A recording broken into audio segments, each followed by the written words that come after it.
Okay, so Alistair, we are live on Facebook for our Q&A session. Thank you very much for joining us. If you haven't seen the little teaser, video teaser that we did earlier on, my name is Mark Simon. I'm one of the international trade advisors for the Department for International Trade, and this is one of my clients, Alistair. Good day to you all. As mentioned there, my name is Alistair Hollington and I'm the director of a training company called Lazarus Training. So what we're going to do is we're going to be answering your questions about selling overseas. So if you have any questions, just feel free to send them through and we'll be happy to go through them. So what now we're going to do is we're going to have a little chat. We have some questions already in front of us, so we'll have a discussion about these questions, and they will relate to selling overseas. And if we may pick up from maybe the first one, which was the introductory video we did, which is your main challenges. What have been your main challenges when exporting? Well, I guess the main challenge is it's not really necessarily an international one. It's true everywhere that people deal with people, and so the main challenge was finding the right contacts in the markets that we were interested in. And whereas if they're just down the road, there's various strategies you can use. When someone's the other side of the world, it's much more difficult to make that contact. And so that's why I said that was our biggest problem about wanting to export. Can we do this? And the way we got around it is working with the Department of International Trade. There's a whole range of strategies that you helped us with. But probably one of the key ones is we used a thing called OMIS, which I think is Open Market Introductory Service. Close enough. Is Overseas Market Introduction Service. Same. But yeah, it's a system that you've got using your network of advisors around the world, and they were able to get us detailed contacts. And in the case of the couple of OMIS trips that we've done, we've even had meetings set up for us with decision makers, and that was the key thing, is that we can always find someone to talk to, but it's having the decision makers. So biggest exporting problem was finding the right people to speak to, and the solution that the DIT helped us with was OMIS getting us in front of decision makers. So we'd fly to wherever, Sudan, Ethiopia, Jamaica, these are examples of where we've been, and we then had these meetings keyed up. Yeah. Super. And this is something we find very often with clients looking for, so they have a product, they're ready to export, they've never done it before, they have an idea of where they need to be exporting to, but they don't know where to start from. How do they identify who's out there that might be interested in their products? And we do this through, as you mentioned before, a service which is it's called it all sits under the umbrella of Overseas Market Introduction Service, or OMIS, and this is really using the network of offices that the Department for International Trade has abroad, and we're talking about offices in about 109, I think one closed recently. So the Department for International Trade has about 3,000 staff, and about 1,700 of those are based overseas. So these are locally engaged people. They speak the language, they understand the culture, so it's a lot easier for them to get through to the right person than it might be for you and I. So one of the things that they can do is they can identify what sort of what the right route to market is. So it might be finding distributors or agents, and once they do that, they can actually look into identifying potential partners. They can contact them on your behalf, introduce your product, and so on. And this is exactly what Alistair has done already for a couple of markets. Is it Ethiopia? We've been to Sudan, Ethiopia, Jamaica. There's some others, but we're doing one in Bangladesh now as well. Bangladesh is just coming up. Yeah. So it's just one of the many services that we can offer at the Department of International Trade. I think one of the bits you mentioned there is quite important, or I feel it's important. You mentioned about know the culture, and I found that's been one of the things that's been really useful. For example, should I wear a tie? Shouldn't I wear a tie? Shaking hands, not shaking hands. I found that really good, and we got some really good, useful feedback from your kind of DIT teams in the places that we visited about people will say this, they won't say that, they'll appreciate this, they wouldn't appreciate that. And that's kind of really, really useful info to have on your sort of in your armoury when you go into a meeting in one of these decision makers. Yeah, indeed, and we take for granted culture in many ways, and it is something to consider. Different people in different countries, they have different values and different beliefs, and it's something that can have an impact on when you try to do business with them.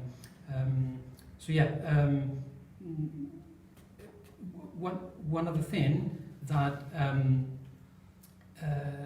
doing an OMIS can deliver is that these local people, they will offer you if you need somebody to accompany you, and I believe in Ethiopia that was the case. We did, and funny enough, Ethiopia's got another little story to it. Is that in Ethiopia they use a different calendar system and a different time of day, and so there was a potential for when people say to you, "We're going to meet you."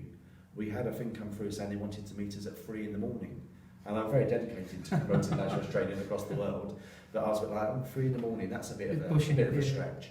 But it's because in one of the time systems, the time starts at 6 a.m. Mm-hmm. And so really what they were saying to us was we'll meet you at 9 a.m. And it was the Department of International Trade's advisor out in Ethiopia that was able to tell me all this information and kind of thankfully allow me to stay in bed for a little bit longer. Good. Okay, so if we move on to another question. We have here, I've never exported before, can I export, and what do I need to become an exporter? Okay, so this is obviously going to the very beginning of the process. So you get a product or a service which you're selling already in the UK, and that's usually the way it goes. We do get contacted by very enthusiastic people saying, "Oh, I've got this product that I want to sell everywhere. I want to conquer the world," which is the right attitude. But when we ask, where are you in the UK? Have you got a story to tell? They say, well, I've got this product, I've sold it to a few friends and family, and it's been well received. That's not really the process, as you well know. Things that we look at is companies with, not always, we do engage with startups as well. If they have something very innovative, we definitely want to get behind and engage with them. But usually they would be companies with a story to tell already in the UK that they can take abroad and tweak it a little bit to make it work in a specific market. So things that an international trade advisor will look into when we first engage with the client would be to make sure that the client is, or the company is, ready, willing and able to export. And it's really based on those three things. You might not be quite ready or quite able, and if that's the case, there's a number of things we can do to help you get there, but you really need to be willing. You are probably one of my clients. You're all the time around, traveling from country to country. You're very committed to developing your export strategy, which is great.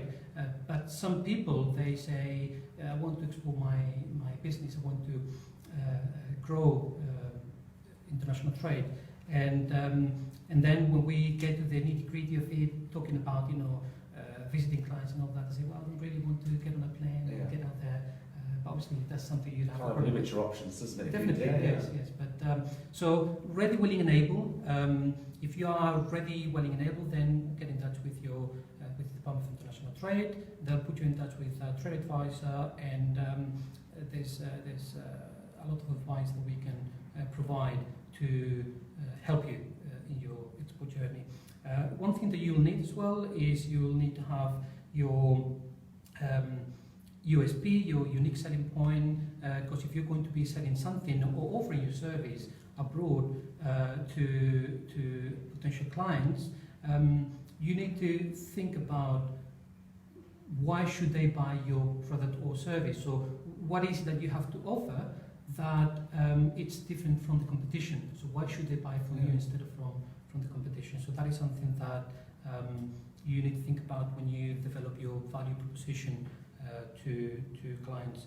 And then finally, you need to be able to develop an export action plan. And again, this is something that the Department of International Trade, through the network of international trade advisors, can help with. And that's something we've done with yourself in Lazarus Training. We went through an export plan. We did, yeah. We developed it. We'd fallen into exporting just by a bit of accident, really. We were working for organisations that had UK headquarters but international presence, and that's what got us a bit of experience. But it was working with the DIT that we were really able to hit upon our exporting strategy and build that up and build a good plan. And you find yourself asking yourself all sorts of questions all over the time. And I'd like to be able to sit and watch something like this in those very early days. And hopefully it's proven useful to people, because I think we've had a question come in. I think this is more for you, Marco, than myself. How do I protect myself against currency fluctuations? Okay, currency fluctuations. So what you need to do is you need to be talking to your bank. Your bank will have a number of tools and products, as they call them, to safeguard you from that. So we're talking about things like future exchange rate. So what you do is you negotiate with your bank an exchange rate.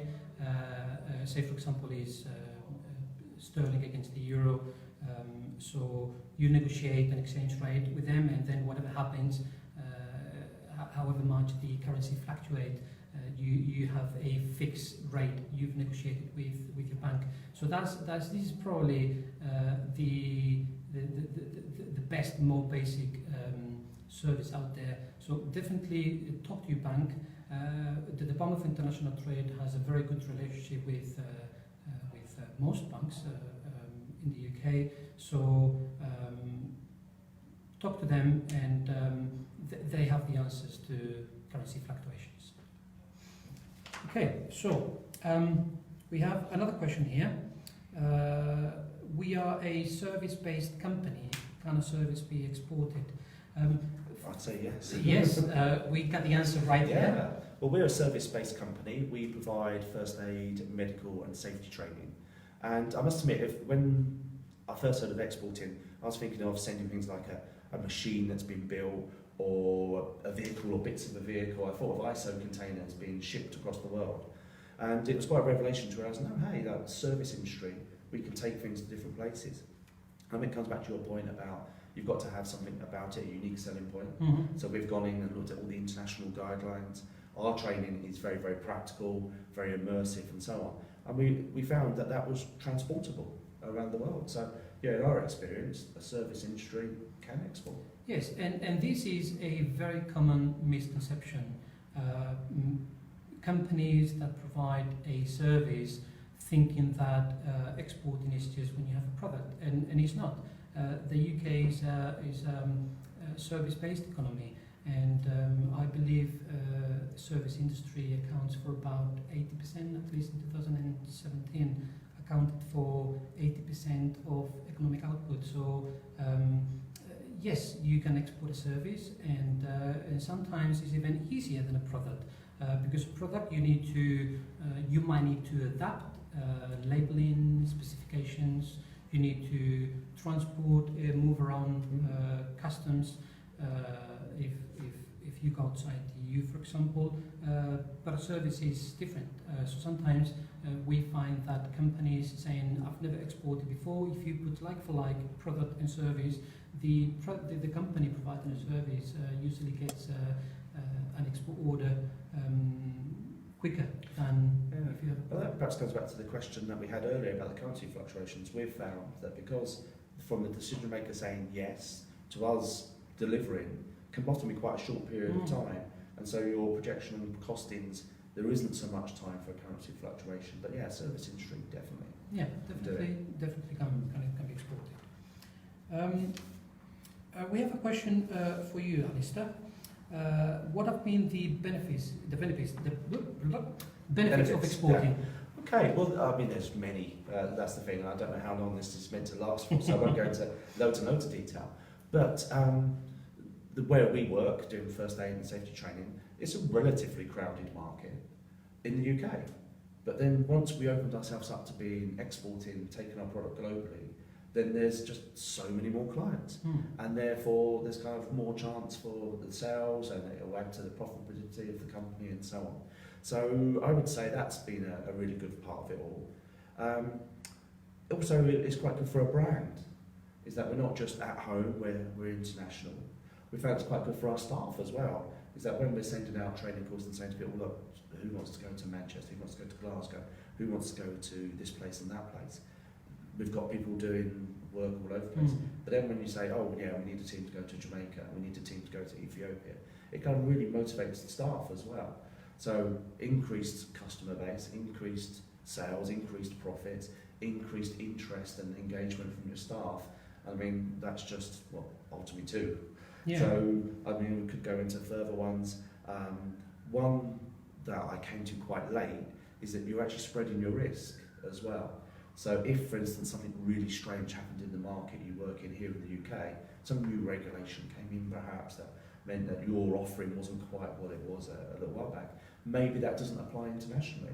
And so that possibility is great, so spreading of the risk as well. Yeah, there's definitely many advantages and benefits. Ultimately, from the government's perspective, it creates jobs, it helps the economy to maintain a good trade balance, and it helps overall the economy to grow as a whole, so that can't be bad. No, I think that all links into the export strategy that DIT released yesterday. Yes, exactly. Job for you. Yes, Okay. yeah. So Alistair is talking about the export strategy that Liam Fox launched recently, where he set up his vision for where the UK should be in terms of selling overseas, and yeah, it's quite interesting times. Yeah. Okay. So another question is, we would like to start exporting to new markets, but we do not know where to start from. Can you help us? Okay, so this in a way touches on the earlier question. So yes, of course we can help you. One of the difficulties, the main difficulties people find when they want to export is, well, there's so many countries, where should I start? Yeah. And in a way, this is not a problem that you had, because when we met and engaged with you, you had already been exporting and trying a few countries. But it really helped when we brought into the conversation doing a bit of market research. Absolutely, and actually identifying which market is the right one for you. Absolutely. It comes back to your point earlier on that some people, when they go into exporting, they've got a plan to dominate the world. And so we're sort of saying, well, we're exporting by accident to this place, and this place. But this is working for us, so let's look at elsewhere. And it's then taking that ambition and actually focusing it. And that's where we did a market selection study, arranged for an advisor or a contact with the Department of International Trade, and that was really good. We had to give some steer on what we wanted to know. So we said, right, we're interested in countries with the following factors, and our factors will be different from many other companies, but there's large data sets available. But we said we're interested in this factor, and this factor, and within a couple of days we had a report. I'm quite a visual person, so I quite liked it. It had like a dot graph on it and stuff. And it said to you, well, look, let's look at these countries. These are countries you might want to look at. It broke it down into places that would have a high demand for our services, but might be difficult to work with, ranging through people with a low demand, but would be easy to work with. And so you could sort of plan your strategy. And that has led to us going into some of those markets. Yeah, and that is exactly the right thing to do. It's surprising how many companies we find that when we ask the question, when we ask the question of where would you like to export to, and they might say, for example, France, and the question follows, why France? And they say, well, it's just on the corner, it's nice, great golfing, whatever it is. Those are all the wrong reasons. So it is crucial to identify what country is the best country, or is going to bring either the quickest return or the best return to your company. Now, when you become an exporter, being an exporter has an impact on your resources, mainly time and money. So it might be that you want to do the research on your own, and that's fine. We can help you. Your international trade advisor can give you tips and different tools to do your own market research to identify your your potential market. Essentially, what you're doing is you're analysing a market potential against the market attractiveness, and you're comparing those two for a number of markets, and that will score in a way, in such a way that you can turn that into a graph potentially, and see which country is best for you and your company. So you might be wanting to do that yourself, and we can help you with that. Or like Alistair did, I put him in touch with a professional market researcher that we had a meeting, all the three of us, and we went through the different criteria that is important for Lazarus Training. And there was a wide range of criteria available, from ease of business to ease of entry for passport and visas and all this kind of stuff. These are all issues you have to think through when you're planning to export. And we end up with a nice simple plan and a very easy starting point. I'll come back to your point, is that we still did our own research. It was coming back saying Bangladesh is an area that you should be interested in. But we still had to go off and do some legwork ourselves of saying, well, who's in our markets there, and researching that. And yeah, I know there was extra things we could come back to the IOT, and we've commissioned an OMIS for Bangladesh, which is the end of September. So I think it's got to be a mixture, but there's some really good support there, and that market selection, the time spent doing that at the beginning has really benefited us sort of downstream a little bit. So we're not trying to take over the whole world in one go.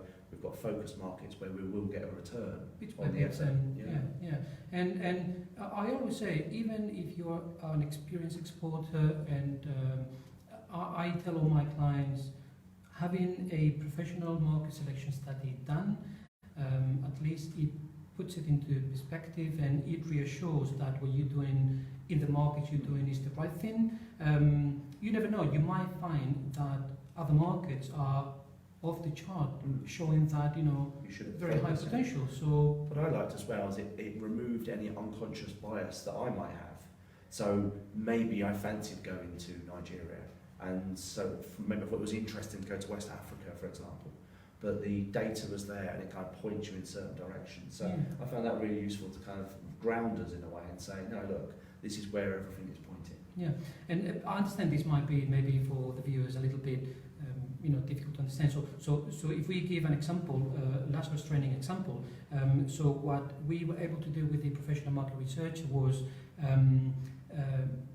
we established what criteria is important for the business to create demand in a particular market. This is obviously discussed between the three parties. So ideas are thrown into the mix. So I think finally we went for countries where death by road accident is high. Yeah, we should say, because we do first aid and medical training, our criteria are quite unpleasant, I'm afraid. So we had areas where there was a high instance of deaths from road traffic deaths, or road traffic accidents, collisions, whatever you want to call them. We also then had to look at accessibility to medical care, so the ratio of health workers to the population. Because you want that to be low, because if it was high... obviously as a human I want it to be high for everybody's benefits, but as an organisation, for our offering to have extra kind of value, it had to be low. And then there was a number of other little factors that we played around with. So for instance, deaths by injury, and a lot of the data sets come from the World Health Organization. It did, yeah. So whilst they were out there and available, having somebody that knows where to go to get the information was really, really useful. I think she turned the report around in something like 3 days. And so from having that meeting, setting our criteria, we were really quite quickly into it. And there were a few peripheral factors. So that ease of business that we mentioned earlier on. There was some stuff to do with the money, coming back to the question earlier on about currency. Yes, because you want to get paid. Absolutely. Yeah, so you can put that into the mix as a factor. And it was like English language was another factor, and so it was really quite a complex tool. And the other thing about the market study that we specifically did is not only did we get a copy through, there you go, PDF, read that at your leisure, but we also had access to the tool. And so we could go back in and say, hey look, this is 9 months later, there's this opportunity that's suddenly come up that we've not thought of in a different territory. let's have a look at what the database says. Yeah. And that was really kind of useful, and still is. And it's interactive. You can play around. You can remove some criteria, and So certainly something that I advise all my clients: if you're going to export, looking into exporting, you're already exporting, it wouldn't hurt to have a market selection study done. I recommend a professional one, but again, if this is something that you want to do yourself, let us know. And the Bank for International Trade has a lot of advice and useful tips for you to do that. Okay, moving on to the next question. We need help identifying potential partners in target markets. We do not know where to start. Okay, I'm going to skip that one because this relates to what we've been talking about, the OMI service that the Department of International Trade provides. With that though, perhaps, is because you've got the Get Exporting website, haven't you? And there's an opportunity there to seek partners via there. Yes, so one way to maybe test the waters a little bit is through the government's website for exporting. So that is the Exporting is Great website. There's a number of very, very interesting tools in there. One of them is the export opportunities. The way that it works is our colleagues in overseas offices, they are constantly, proactively looking for opportunities for UK businesses. If they speak to a lot of businesses about different opportunities that they might have. If they have an opportunity, which is a real one, then they will put that through the Exporting is Great website, through the Export Opportunities section. If you see something that you think it's interesting, and you can, and I believe this is something you've done, you can create alerts, right? Yes. So if something to do with medical training comes through. Yeah, excuse me. Yeah, we've set ourselves up there. It works in a number of different ways, really. One is we can search a database, look for opportunities. The other one is that we've set ourselves up with some alerts. So things that we feel are useful, it comes in. But then also we have a profile on there, which has got some case studies, and it's got a list of what we do.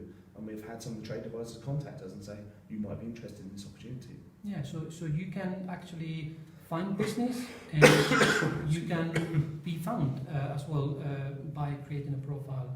I just wanted to say, with these export opportunities, it's not like any company can log in and create an opportunity. These are all opportunities which are filtered by our colleagues in the offices overseas. If a company thinks that there is an opportunity that they want to explore, they can submit a proposal, and that proposal goes to the DIT offices in a particular country. They filter the offer for or the submission of interest for relevance, and if it is relevant, then they pass it on to the client. So it's highly filtered. So if you go through the process and the customer looking for the opportunity contacts you, then you know that there's already an interest. It's essentially been pre-screened, haven't you? Yeah, exactly. That's what it does. Okay. Okay. Another question for you, Alistair. The world is a big place. How did you know which market to start with at the beginning? We're talking about before we did the market selection study. What sort of rationale did you follow? Well, what we did, we had a number of customers that had an international presence. So we looked at them and looked at kind of, well, there must be other people like them. We also looked at the niche markets that we work in, and they really break down into 3 areas. Excuse me, I picked up a bit of a bug. Hold on a second. On my recent trip. Thank you. You might, Yeah, on a recent OMIS trip. That might be the trick. Thank you. Well, so we looked at the markets that we sort of specialise in, which is media, law enforcement and charities, and looks for partner organisations in those sort of areas. So it was like looking inwardly at what we already do, using our imagination a little bit, but then we very, very quickly shifted to the market studies, market selection studies that we've already talked about. Yeah, and that's the right thing to do. So talk to your peers, talk to businesses, talk to your trade associations. They will have an idea of which markets are the best ones because it's something they do every day. So do that, and of course talk to the Department of International Trade. We are a free resource to businesses, so please do get in touch, and we'll direct you to where the help is. Another question is, I'm looking into exhibiting at some international trade shows. Is there any help that the Department for International Trade can provide? The answer is yes.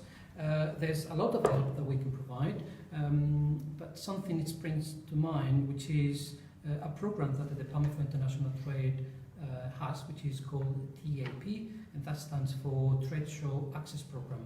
And this is a program whereby the government helps you with the cost of exhibiting at a number of trade shows.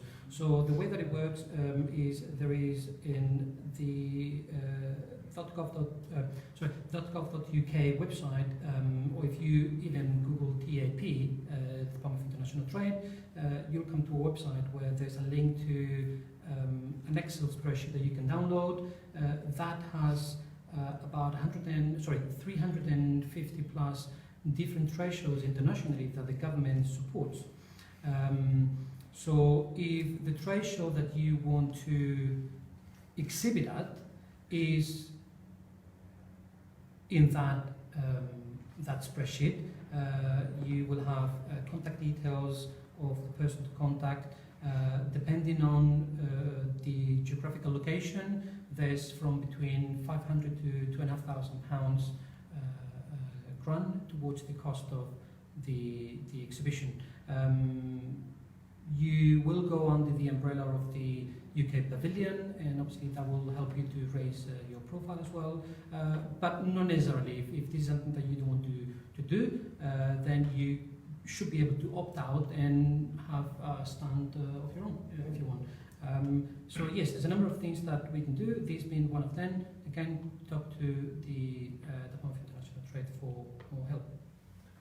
We did go to one of the conferences at ADEX in Brussels, and we used the pavilion as like a launch pad, really, to then speak to people, and there was dedicated time and space for you to speak to trade advisors at the UK Pavilion, but also it was quite a good place to then say to someone you met around the rest of the exhibition, well, look, let's meet up at the UK Department of International Trade's Pavilion to have a little chat, and we can speak to the trade advisor there, and it kind of gave us sort of a bit of credibility or sort of to what we were doing, and the fact that we'd already been working with the DIT. It wasn't like we were just stealing some space. There was a really good interaction there with the DIT. Yeah, it allows you to network as well, and you will have a DIT of the country where you're going. So if you're going to Germany, there'll be representation from DIT Germany there, and you can have a chat with them about your business, see how they can help as well.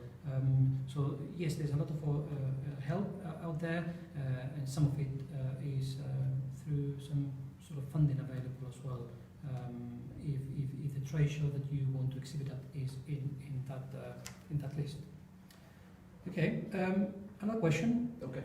I always hear of networking events, trade missions, and opportunities from other people within my industry. Once these have passed, what can I do to be up to date on such events and opportunities? Okay, well, this is really easy. Get in touch with the Department of International Trade. We, as the different regional offices, but also at the national level, put together a lot of such events. We're talking about, it might be a trade mission to a country, which might be partly or even fully funded sometimes.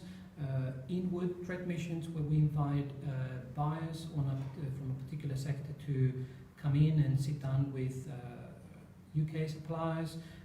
We put together a number of seminars, training sessions to train people on different topics. A hot one seems to be lately everything to do with digital. So talk to your regional DIT office.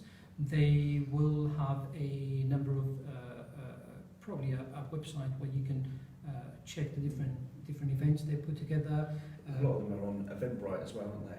Yes. That's actually how we got involved at the Department of International Trade. I came across an event on Eventbrite, run by the East of England Department of International Trade, which is your team. Yes. And went along there and fell into conversation with one of the IOT TripAdvisors, and here we are several months later with all these other things going on, OMISs, market selection studies, and a whole range of stuff. Yeah, and there's quite a lot out there. You need to know where to look at. Yeah. So definitely talk to your trade advisor to see what they do regionally in terms of these sort of events.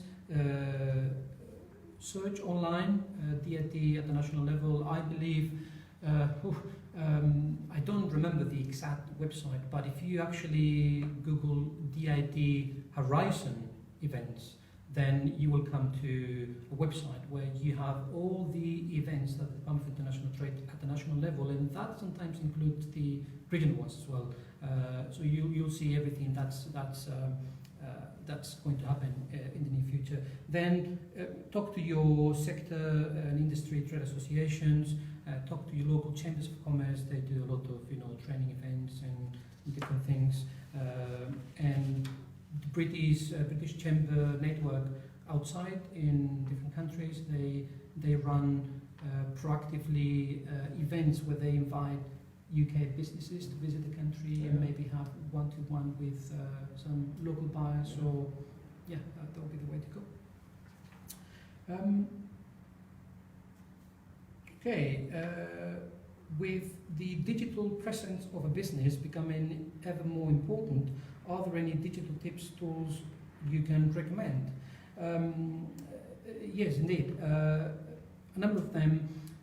Nowadays, where so many people check their tablets, phones, it's really, really important to... That's the first point of accessing information that most people use, isn't it? Definitely. I think Google's now a verb, isn't it? To Google something. Yeah. So you've just got to make sure that your digital presence is set up the right way. Yeah, absolutely. And all the things like search engine optimization, making sure you've got your Google Analytics there, it works all right on a mobile or a tablet. They're things that I think any business should really be doing anyway, but there's some advice about making it more international, about the language that we used, about perhaps hosting URLs and so on. Yeah. I've attended a workshop myself with the DIT to give us some basic advice on that. Yeah, I mean, people use their phones for everything. People travel, business people travel a lot. So there's a high chance when you send an email to a prospect client that they will be on a train, they'll check, your website, and if your website is not mobile friendly, that might be off-putting. So definitely make sure that your website is mobile friendly. Work on your SEO, that's your search engine optimization. Make sure that you can be searched online, and we do a number of events, on training people how to do this. You mentioned it before, Google Analytics. Make sure that you have it set up correctly, because that allows you to check who's checking your website, what are they checking, where the influx of people into your website is coming from. And this is actually one of the tools that it might even help you to identify potential markets, because if you check your Google Analytics and you see that 30% of the people checking your website come from Germany, that's a good indication there's an interest in Germany for your product or service. So it all goes a long way to have, it's really important to have the right digital presence, and again we can help you with that. Another question for you, Alistair. How have DIT and your trade advisor helped you? All right, okay, so this is going to be quite a long list, I think, actually. Well, I mean, it works on so many different levels. For a start, they've helped us sit down, think about what we wanted to do, and where it's gone from an ambition or a desire perhaps to take our work overseas. We've actually sat down, analysed what we do, identified what we can do internationally.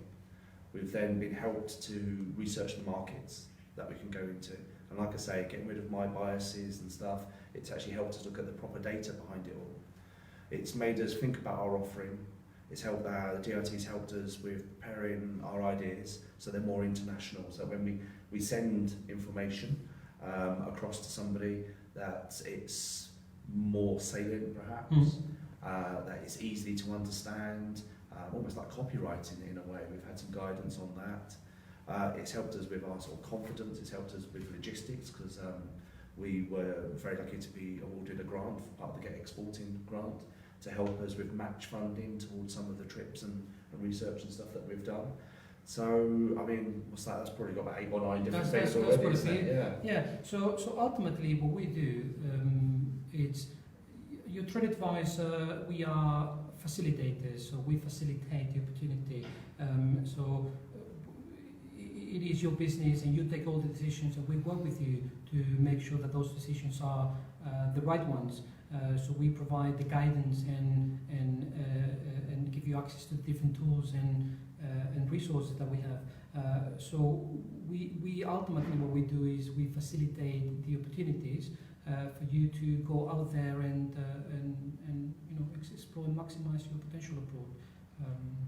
But yeah, that's really what we do. Okay, how do I get my product overseas? Okay, so this is a very generic question, but an important one. There's a number of companies,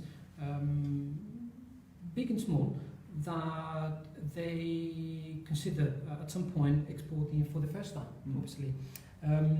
So I would say, first of all, make sure you plan ahead. You need to be able to have an export action plan that will be based on your business plan, your UK business plan. So obviously when you set up a business, you work on your action plan. A lot of people would have you know, their action plan on a top drawer, gathering dust, and that's something that we find a lot. And that's the wrong thing. That's something that, you know, you should probably revise at least every year. So essentially what you're doing is you're taking that business plan and you're internationalizing your business plan. So a mistake that a lot of businesses do is that they would take that business plan, which is based on the UK, and they try to implement that in a market abroad. And obviously you need to consider, we mentioned before, cultural differences, so many different things. You need to look into local competition, prices, route to market. Different products would have might have different route to market to different countries. So, for example, you in the UK you're able to buy some painkillers in the supermarket, like ibuprofen, for example, paracetamol. If you go to Spain, you will never be able to do that. You need to go to the pharmacy. So different products would have different route to markets, or might have different route to markets. So always plan. And a question that we get a lot is, do I really need to plan? The answer is yes. And an analogy that I used often is, when you go abroad on holiday, would you just go to the airport with the luggage and look around and see, oh, let's go to Singapore? No, you plan ahead. So you make sure you have the resources to go on holiday, you have the time. Then you do a little research about the market. Do you need insurance? What happens if you get sick? Can you go to hospital, or do you need an insurance for that? Do you need a visa? What about the currency? Is the currency the same or different than the one that you use in the UK? So there's a number of things that you need to do, and again, the Department of International Trade can help you with that. But definitely plan ahead. Identify first which markets are the best markets for you. Then once you know which markets those are, pick the first 2-3 markets and do your market research on each of those markets to see, what the environment is in those markets and how you could maximize, any potential in those markets. Okay, a question for you, Alistair. What advice would you give to any company thinking about selling overseas for their first time? Okay, well, I think it probably picks up on what you've just been saying about planning. I'd say have a real think about what you want to do. what you feel you can offer and where you think you're going to offer it, and get that idea sort of not quite crystallised but formed, and then speak to the Department of International Trade.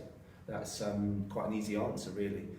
You've seen from our experience that we've had help right from that strategic level through research to then actual physical logistics. And we were in Jamaica about a week ago, and we were even meeting up with the Department of International Trade representatives in Jamaica, speaking to them, getting advice for them.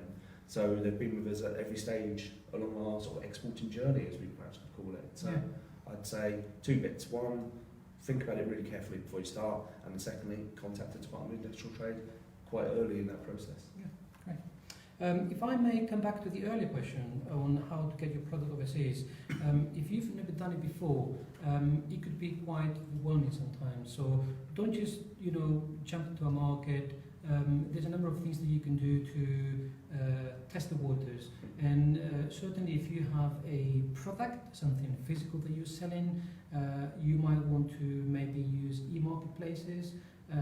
So the government has negotiated about 40 plus deals with different e-marketplaces around the globe. So 40 plus deals with Deals with 40 plus. 40 plus e-marketplaces. Thank you. So that would be a way to test the waters. There's a misconception that people say, people think that Amazon and eBay are the biggest ones and the place to go when you want to sell through e-marketplaces. Yes, so that could be and is the case in markets like, for example, the USA and the UK. But different markets will have different e-marketplaces. So if you want to sell to Poland, for example, the most popular e-marketplace is Allegro. So it is not always necessarily eBay and Amazon. If you're going to the South American countries, then Mercado Libre is the one they use. So they provide a good opportunity to allow you to test the waters. So if you put your products on the e-marketplaces and it's been there for 3 months and you haven't sold a single thing, you didn't have any interest, then there's a good chance that it's not going to work it might not work. So that's something they provide. Another question we have is, I need help with export documentation and certification. Can you help with these? Yes, we can, but probably your first port of call would be your local chambers of commerce. They have specialists that specialize, obviously, in export documentation. So not only that, but they can provide you with advice, but they can also facilitate these documents. So if you're looking for a certificate of origin, for example, if you're looking for a certificate of free trade, they can advise you on how to get it, and sometimes they can actually provide such a document themselves. So again, check with your international trade advisor. They might want to put you in touch with your local chambers of commerce, and of course they will provide you with advice. So what documentation, if any, you need for each particular market. There's actually a very useful website that you can check to as well, which is the Market Access Database, where you would need a harmonized code. This is just for products, sorry, Alistair. So if you sell products, you need to identify your product, and that would have a unique harmonized code. You put that harmonized code in the country where you're selling the product to, click enter, and it gives you all the information, very easy, on different tariffs, for example, that you might need to pay at customs, different documentation and formalities that you might need in a particular market. So again, talk to us, talk to the local chambers of commerce, and they'll be able and sure happy to help you. Okay. Where am I?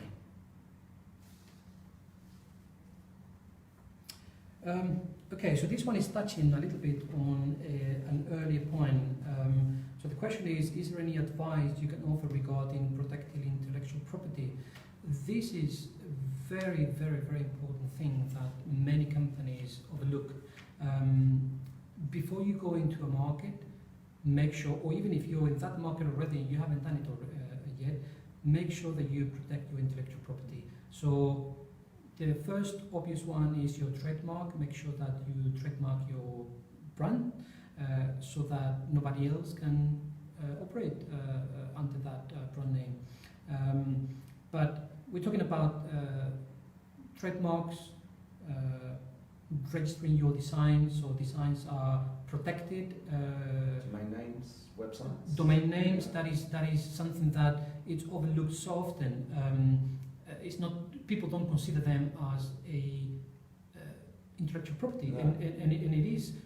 So if you're going to do business in Germany, or your exports to Germany is growing, you're becoming known, there's a high risk of somebody registering that domain name and kind of stealing your identity, and you don't want that. So it is really important that you register your domain on, in Germany it would be whatever your domain is, .de, France, .fr, and so on. So have a chat with us. Check the government's website for the Intellectual Property Office, and if you have any doubt, talk to the Department of International Trade, talk to the Intellectual Property Office, and they will be